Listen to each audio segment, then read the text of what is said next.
दोस्तों, मेरा नाम है विनीत सखूजा।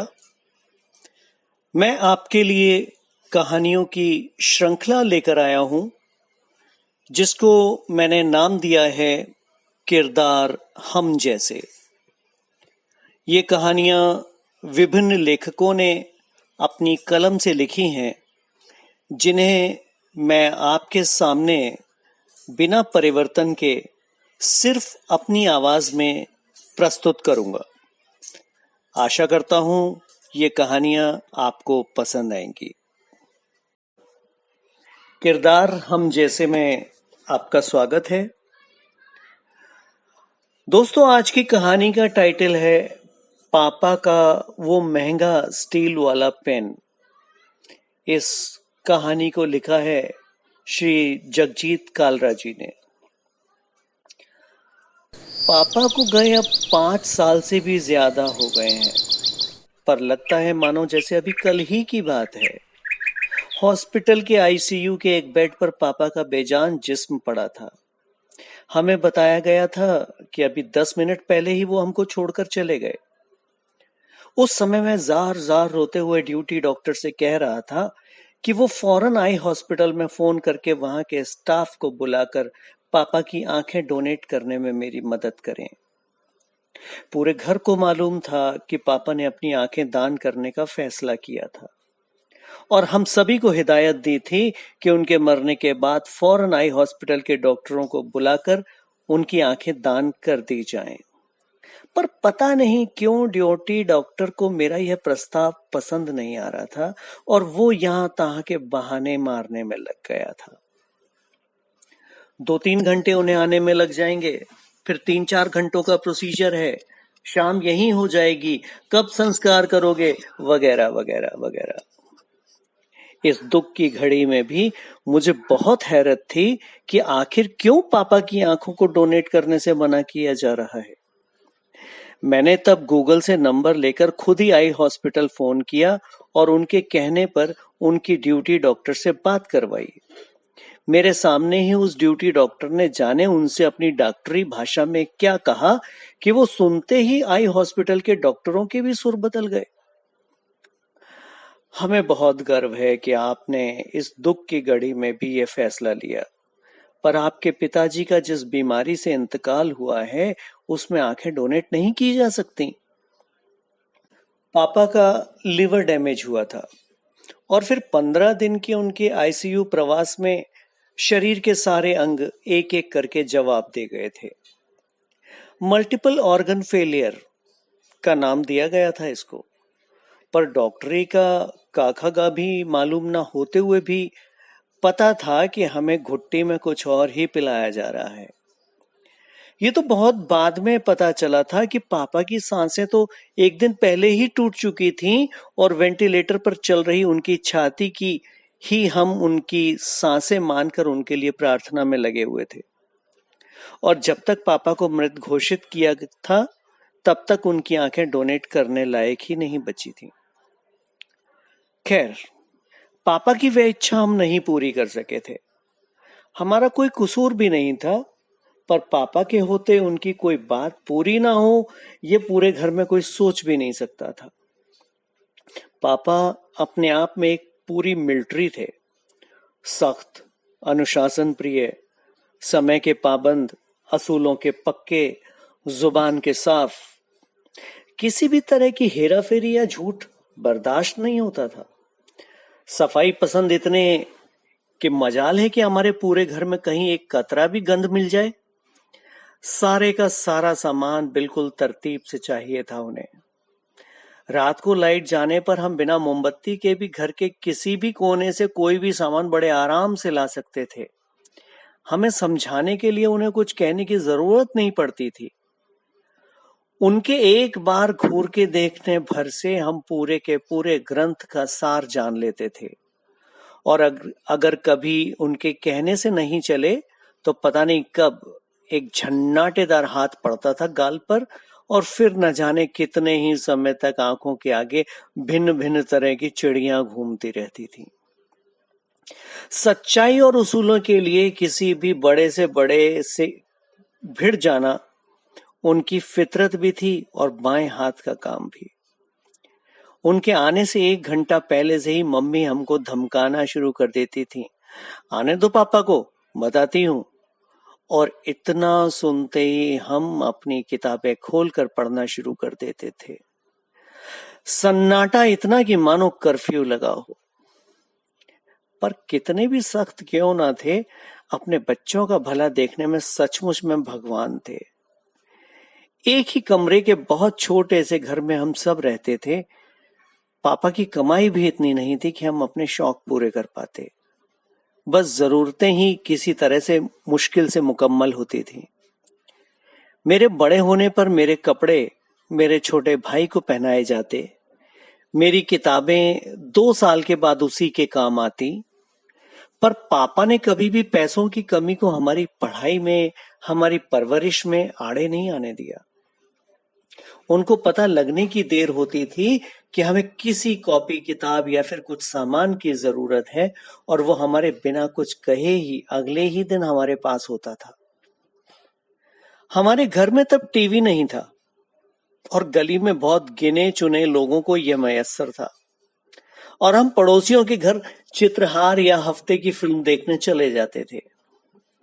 एक बार पड़ोसी के बच्चे ने कुछ कहा सुनी होने पर मुझे धक्का देकर घर से बाहर निकाल दिया और मुझ पर अपनी टीवी वाली अमीरी की धौंस भी दे डाली।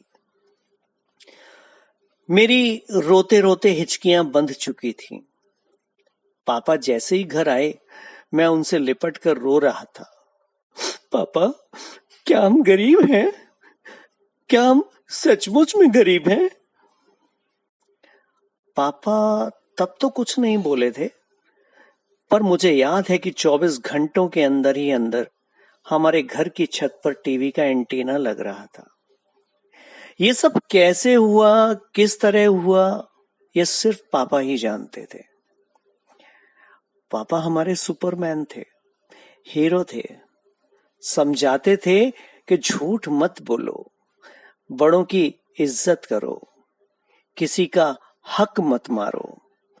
हर हफ्ते इतवार को मेरे और छोटे भाई की सरसों के तेल से कड़क मालिश किया करते थे। दिल ही दिल में सोचता था कि बड़े होकर मैं भी पापा के जैसा ही बनूंगा, बस उनके जैसा सख्त नहीं बनूंगा। पर मुझ में और पापा के स्वभाव में जमीन आसमान का अंतर था। जहां पापा सख्त तरतीब से चलने वाले, वहीं मेरी चाल उनसे ठीक बिल्कुल उल्टी। पापा के पास 20-20 साल पुरानी चिट्ठियां भी तारीख के हिसाब से तार में सिलसिलेवार पिरोई हुई थीं, और मुझे ये भी याद नहीं रहता था कि 20 मिनट पहले जो पेन मेरे हाथ में था वो कहां रख दिया। छोटा भाई सीधा सा था, इसलिए वो पापा के कोप से बच जाता था। मेरी चंचलता और चपलता मेरे गालों पर पापा के चांटों का सबब बन जाती थी। पर असल कहानी तो अब शुरू होती है। पृष्ठभूमि अब से करीब 40 साल पहले। मैं तब कक्षा 8 में पढ़ता था। एक शाम को पापा जब दफ्तर से वापस आए तो उनका मूड बहुत अच्छा लग रहा था। जरूर कोई खास बात है, मन में यही बात आई थी। खाना खाने के बाद पापा ने मुझसे कहा था, बेटा जरा मेरा ऑफिस का बैग लाना तो। पापा ने उस जादूगर की तरह, जो दर्शकों से भरे हाल में अपनी टोपी में से खरगोश निकालता था, अपने बैग से बड़ी रहस्यमयता से एक चमकती सी चीज निकाली और बड़े अंदाज से लहराते हुए वो हमें दिखाया। अरे ये तो पेन है, सचमुच इतना सुंदर, मेरे मुंह से अनायास ही निकल पड़ा था। वो एक स्टील का सचमुच बहुत ही सुंदर पेन था। हम सभी ने उस पेन को हाथ में लेकर बारी बारी से बड़ी बारीकी से मुआयना किया। कारीगरी का बेजोड़ नमूना था वो। हल्की हल्की नक्काशी की गई थी और दूसरे पेनों के मुकाबले काफी भारी था वो। प्योर स्टील का है, इंपोर्टेड, सबसे अच्छी कंपनी का, पापा बड़े जोश में हमें बता रहे थे। कितने का है जी? बड़ा महंगा लग रहा है, मम्मी ने पूछा था। पूरे 53 रुपए का है। पापा ने जैसे पूरे घर में मानो बम फेंक दिया था। 53 रुपए? मम्मी की घबराहट भरी आवाज आई थी। क्या जरूरत थी इतना महंगा पेन लेने की? घर का बजट ही बिगड़ जाएगा। मैं भी मन ही मन हिसाब लगाने में जुटा हुआ था। मेरे एक महीने की पॉकेट मनी हुई 5 रुपए, तो यह पेन तो मेरे 10 महीनों के जेब खर्च से भी ज्यादा है।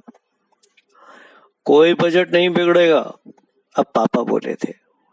परसों हमारे सेक्शन ऑफिसर वर्मा जी रिटायर हो रहे हैं और उनको एक अच्छा सा गिफ्ट देना तो बनता ही है ना। और जो तुम मुझको 50 रुपए महीने के खर्च के देती हो ना, उसी में से 3 महीने 20-20 रुपए अलग रख के ये पेन खरीदा है। इतना अच्छा पेन है कि वर्मा जी अरसा याद रखेंगे मुझे। अब मुस्कुराने की बारी मम्मी की थी, क्योंकि ये पेन अब घर का बजट नहीं बिगाड़ने जा रहा था। पापा ने वो पेन मम्मी को दे दिया। परसों जब ऑफिस जाऊं तो याद से मुझे दे देना, और हाँ, इसको गिफ्ट पेपर में पैक भी कर देना। मम्मी ने पापा से लेकर वो पेन अलमारी की अपनी दराज में रख दिया। अब उस रात मुझे नींद कहाँ। आंखों के सामने 53 रुपए का प्योर स्टील वाला वो इम्पोर्टेड पेन जो घूम रहा था। अगर मैं यह पेन अपने दोस्तों को दिखलाऊं तो कितना रौब पड़ेगा। कहूंगा मेरे पापा ने मुझे बर्थडे गिफ्ट दिया है। कहूंगा कि पूरे 100 रुपए का है। दूर से ही दिखलाऊंगा। फिर कोई नहीं कहेगा कि हर रोज वही सिलाई मारी पैंट पहनकर आ जाता है, या इसके पास तो कैंटीन में 20 पैसे का ब्रेड पकोड़ा खरीदने तक के पैसे नहीं होते। क्या पता वो मुझे मॉनिटर ही बना दे। बस यही ख्याली पुलाव बनाते बनाते कब नींद के आगोश में चला गया, कुछ पता ही नहीं चला। अगले रोज सुबह बिना किसी के उठाए सबसे पहले मैं उठ चुका था। बैग रात को ही तैयार कर लिया था। जूते रात को ही पॉलिश हो चुके थे। पापा नहा रहे थे और मम्मी रसोई में मेरा लंच तैयार कर रही थी। तब जोर से धड़कते दिल और कांपते हाथों से मैंने अलमारी से मम्मी के दराज से वो पेन धीरे से निकाला और चुपके से अपने स्कूल बैग में रख लिया। मम्मी बाय, पापा बाय का उद्घोष करते हुए मैं स्कूल बस के स्टैंड की तरफ भाग रहा था। मेरी क्लास में उस दिन शोर मचा हुआ था। 2 गुट बन चुके थे।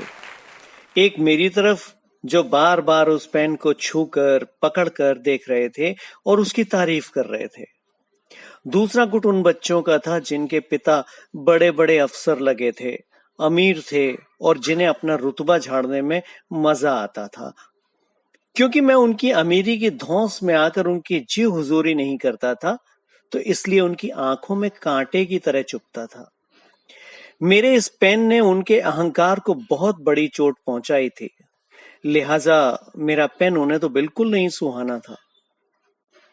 100 रुपए कभी देखे भी हैं?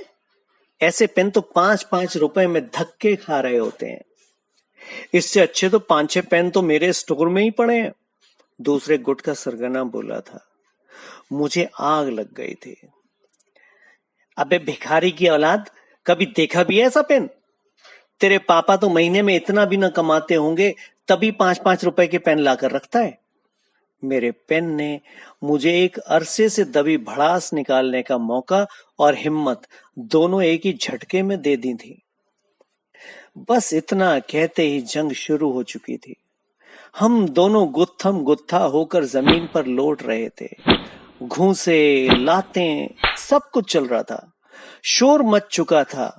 शायद उस दिन मेरा जोश कुछ ज्यादा ही उछाले मार रहा था।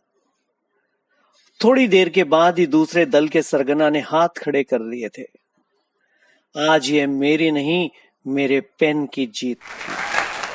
सभी ने चाहे मन से या मजबूरी से मेरे पेन की बादशाहत को स्वीकार कर लिया था। स्कूल से आते हुए मेरे कदम मानो जमीन पर ही नहीं पड़ रहे थे। घर आते ही बैग से झटके से लंच बॉक्स निकाला, किचन में रखा और कपड़े बदलने चला गया। थोड़ी देर के बाद मम्मी ने खाना लगा दिया और मैं खा पीकर मस्ताने लगा। बेटा, गोयल की दुकान से जरा अच्छा वाला पैकिंग पेपर ले आ, पापा का पेन पैक करना है। घर में जो पेपर रखा है वो इस पेन के हिसाब से बहुत अच्छा नहीं लग रहा है। मम्मी के ये कहते ही मानो मेरी तंद्रा टूटी थी। पेन तो मेरे बैग में ही पड़ा था। ठीक है मम्मी, अभी लाता हूं, ये कहकर मैंने इंतजार करना शुरू कर दिया कि कब मम्मी किचन में जाएं और कब मैं पेन वापस उनकी दराज में रख दूं। खैर, मम्मी थोड़ी देर के बाद किचन में दाल चढ़ाने चली गईं और मैंने पेन निकालने के लिए बैग की चेन खोल दी। कहाँ है मेरे पेन, कहाँ है तू, मैं मस्ती में गुनगुनाता जा रहा था। यहाँ भी नहीं, यहाँ भी नहीं, पेन पूरे बैग में कहीं नहीं था। एक बार, 10 बार, 100 बार बैग देखा, एक एक कॉपी किताब को निकाल करके देखा, बैग के एक एक खाने में दसियों बार ढूंढ मारा, पर वो पेन कहीं नहीं था। मेरा दिल सीने से मानो बाहर ही गिर पड़ा था। मेरी रुलाई छूट गई थी और मैं बुरी तरह कांपना शुरू कर चुका था। मम्मी भागती चली आई थी कमरे में, घबरा गई थी। क्या हुआ बेटा, क्या हुआ? अरे कुछ बता तो सही, क्यों रो रहा है? मम्मी को पास देख रोना और तेज हो चुका था। कुछ ही समय में मेरी हिचकियां बंध चुकी थी। मम्मी बुरी तरह डर चुकी थी। उन्होंने मुझे झिंझोड़ ही दिया था। कुछ बताएगा भी कि क्या हुआ है? वो चीखी थी। पेन गुम हो गया, किसी ने चोरी कर लिया बैग से, मैं हिचकियां लेते हुए बोला था। कौन सा पेन, कैसा पेन? पेन तो तू रोज ही घुमा कर आता है। मम्मी को कुछ समझ नहीं आ रहा था। वो पापा वाला स्टील का पेन कोई चोरी करके ले गया बैग से। पापा वाला पेन? वो तो मेरी दराज में रखा है।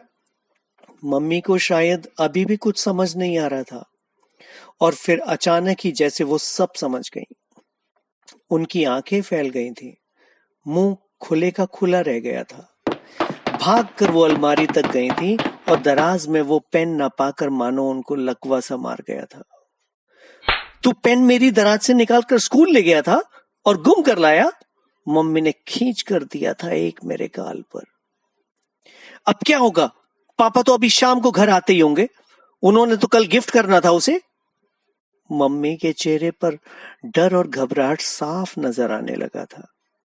मम्मी बचा लो, किसी तरह बचा लो, आगे से बिल्कुल नहीं करूंगा, पापा मुझे मार डालेंगे, बचा लो मम्मी, बचा लो।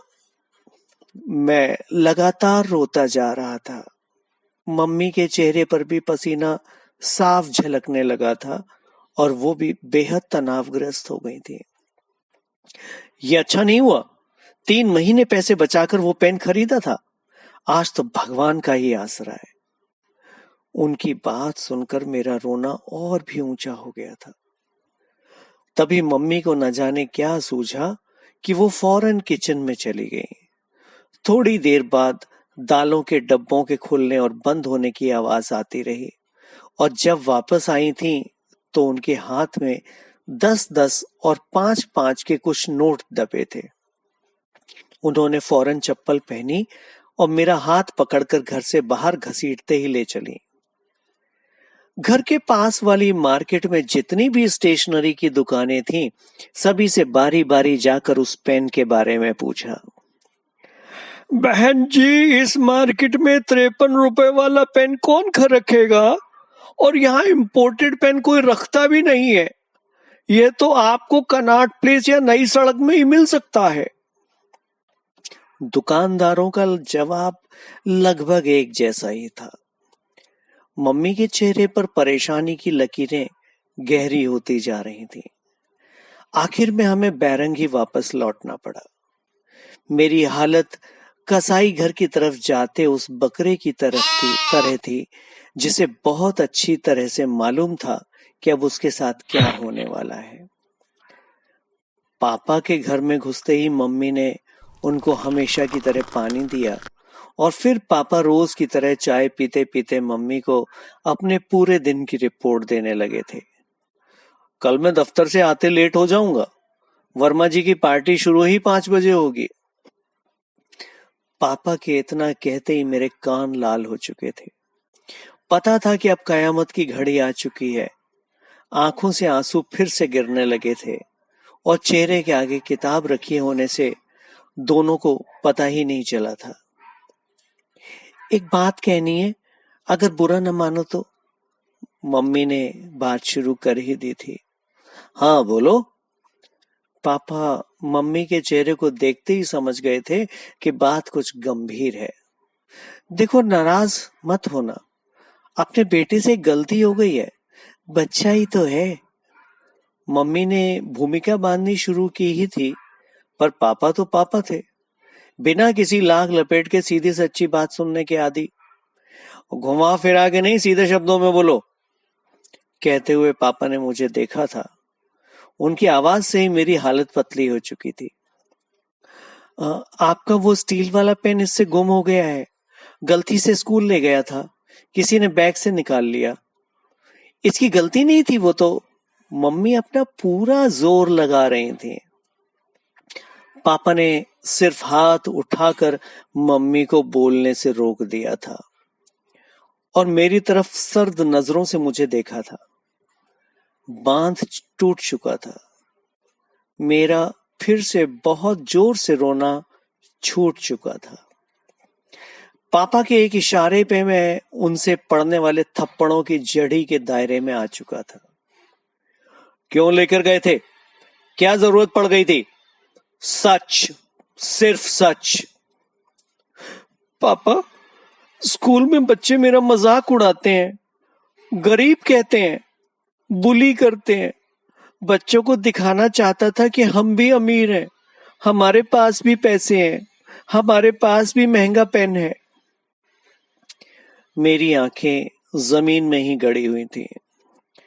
पापा की तरफ देख ही नहीं पा रहा था, पर पता था कि क्या होने वाला है। उल्टी गिनती शुरू हो चुकी थी।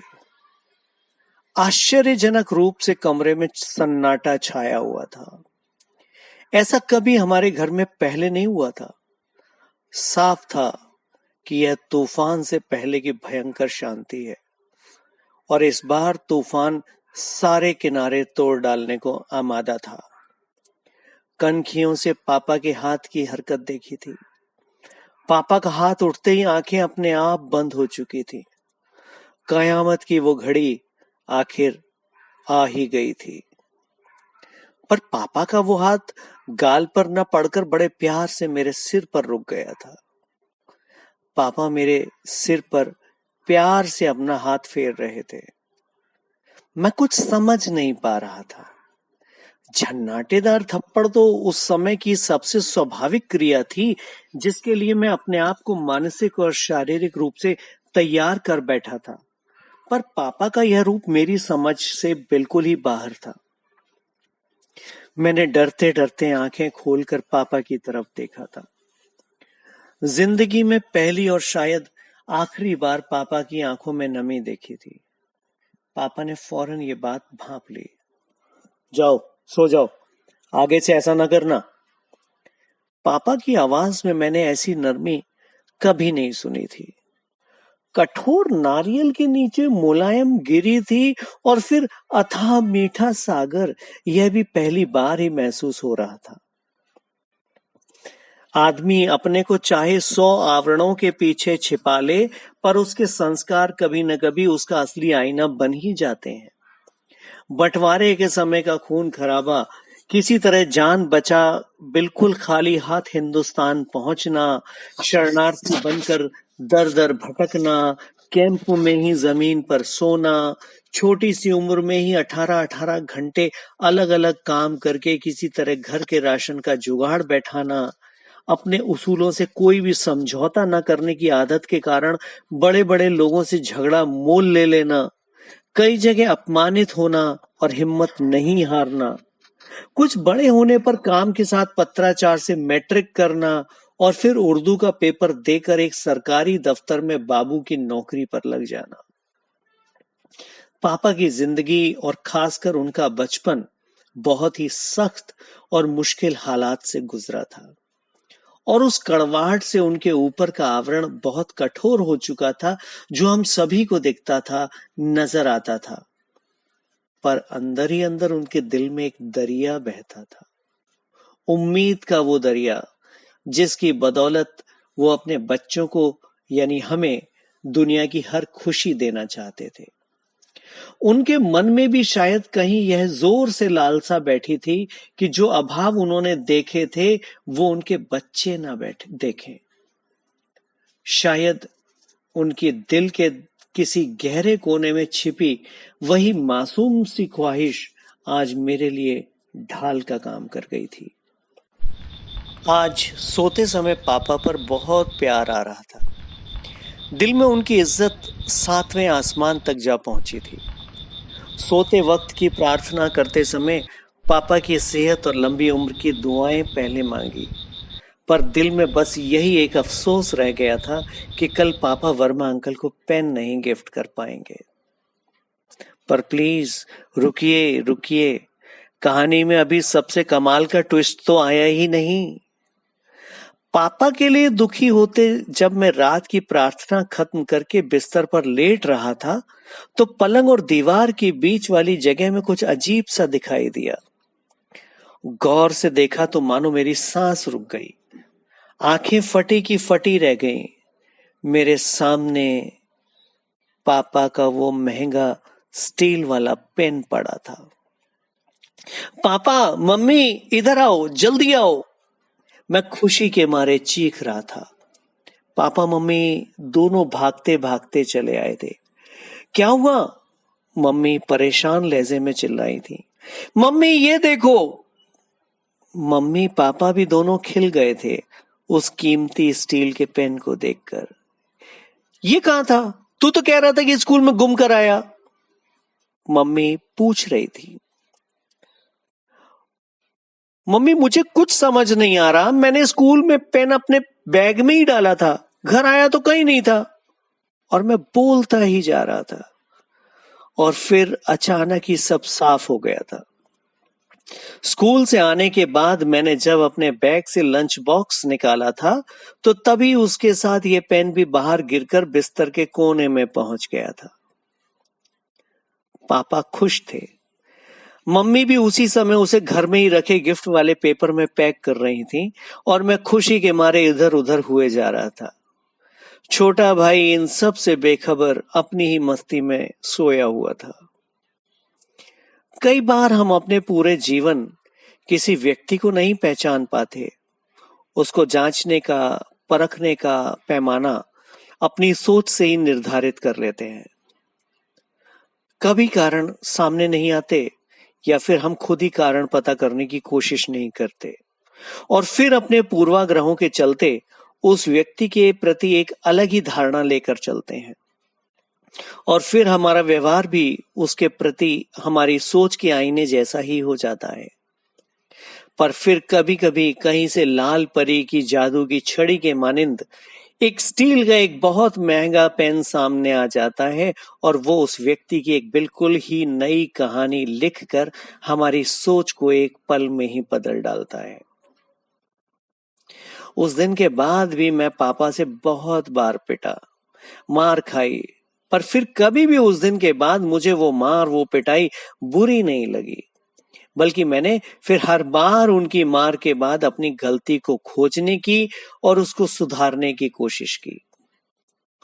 पापा से मेरा रिश्ता और मजबूत होता गया और उनके जाने के आज 5 साल बाद भी वो किसी अनजान जगह से मुझे कुछ ना कुछ सिखाते हुए से लगते हैं, अपना आशीर्वाद देते हुए लगते हैं। थैंक्स पापा के स्टील वाले वो महंगे पेन, तुमने मेरे असली पापा से मेरा परिचय करवा दिया और इसके लिए तुम्हारी कीमत मेरे मन में हमेशा बेशकीमती बनी रहेगी। बस यहीं तक थी ये कहानी। दोस्तों, all due credits to Hindi Pratilipi, जहां से इस कहानी को मैंने आपके लिए चुना। बहुत जल्दी मिलूंगा मैं आपसे एक नई कहानी के साथ। तब तक आप इस कहानी को लाइक करें, शेयर करें और मेरे चैनल को सब्सक्राइब करें। धन्यवाद।